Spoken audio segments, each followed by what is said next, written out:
Il ne peut y avoir de choix démocratique contre les traités européens. Juncker.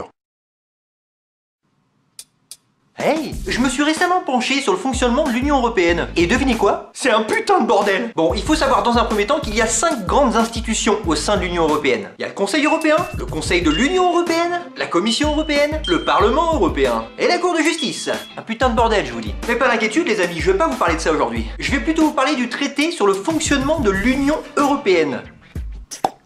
Le TFUE, oui. Et plus particulièrement des articles qu'il renferme. Alors voici 5 bonnes raisons de rester dans l'Union Européenne. Oh, non, faut pas sortir, hein. T'es fou, toi? Allez, c'est parti.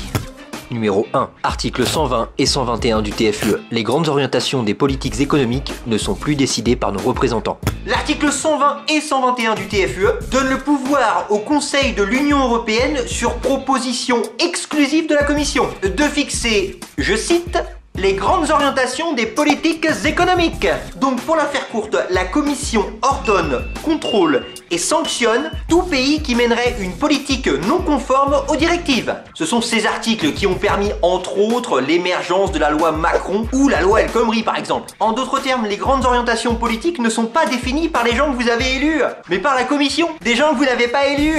Mais vous inquiétez pas, hein, c'est des professionnels, ils savent très bien ce qu'ils font les gars. Ça va, c'est bon.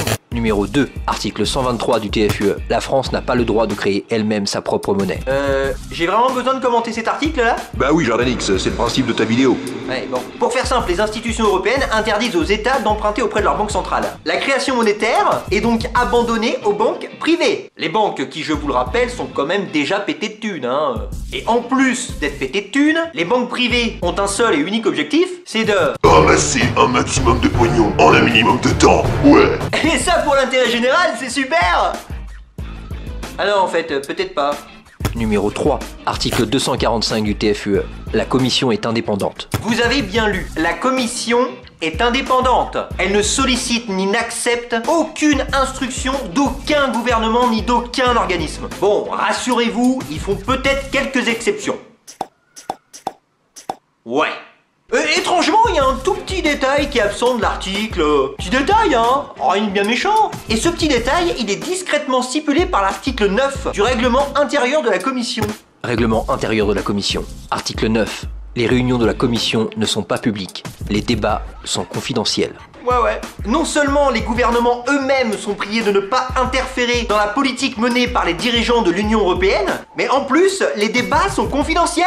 Mais ça, moi je dis, mais c'est super! Non? Vous trouvez pas? Numéro 4. Article 289 du TFUE. Le Parlement européen n'a pas l'initiative des lois. Eh ouais, c'est la Commission qui a le pouvoir de proposer des lois, ouais. Vous l'avez élu, la Commission, vous? Moi, j'ai pas le souvenir de l'avoir élu, hein. Bon, après, j'ai peut-être loupé un épisode, hein, je sais pas, hein. Bon, autrement dit, ce sont des technocrates. Technocrate. Groupe de personnes tendant à faire prévaloir les aspects techniques d'un problème sur les considérations sociales et humaines. Des gens non élus donc, qui proposent des lois. Mais attendez une minute, il me semble que celui qui a l'initiative des lois dispose quand même d'un sacré pouvoir, non? Bah oui, car il ne prendra jamais l'initiative des lois dont il n'a pas envie. Démocratie, vous dites? Ou ça? Faut pas, là, Numéro 5. Article 130 du TFUE.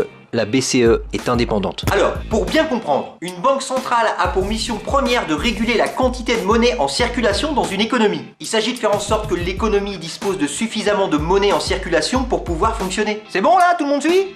Eh bien, les objectifs de la politique monétaire, croissance, inflation et chômage, ne sont plus décidés par le gouvernement, que vous avez élu, mais par la banque centrale elle-même, que vous n'avez pas élu. Et ça, bien sûr, en toute indépendance, bien entendu. L'État n'a donc plus son mot à dire en matière de politique monétaire. Hein? Et toi? Ah mais toi, mais mon petit bonhomme, c'est pareil? Tu fermes ta gueule? Vous pouvez voter à gauche ou à droite, ça ne changera absolument rien à la politique monétaire. Donc quand vous entendez le petit Régis s'exclamer sur son canapé en regardant BFM TV, moi j'en ai marre, le président il a encore augmenté le taux de chômage, il a fait baisser la croissance et l'inflation a encore augmenté. Eh bien notre petit Régis en disant ça, montre qu'il n'a jamais lu les traités de la Constitution européenne. Et comme je comprends, putain c'est chiant quoi. Et puis franchement, le foot et les émissions de télé-réalité, entre nous, c'est tellement plus sympa. Alors là je suis bien d'accord Jordanix. Conclusion. Comme vous pouvez le constater, l'Union Européenne nous offre un avenir radieux, un avenir démocratique. Ça se dit ça, démocratique? Bref, c'est notre avenir. Soyez heureux, merde. Après tout ça, franchement, si vous voulez toujours pas continuer à encourager le développement de l'Union Européenne, je peux plus rien pour vous les gars là, hein. Merde, putain, j'avais une autre conclusion, je l'ai foutu où? Ah bah voilà, c'est bon.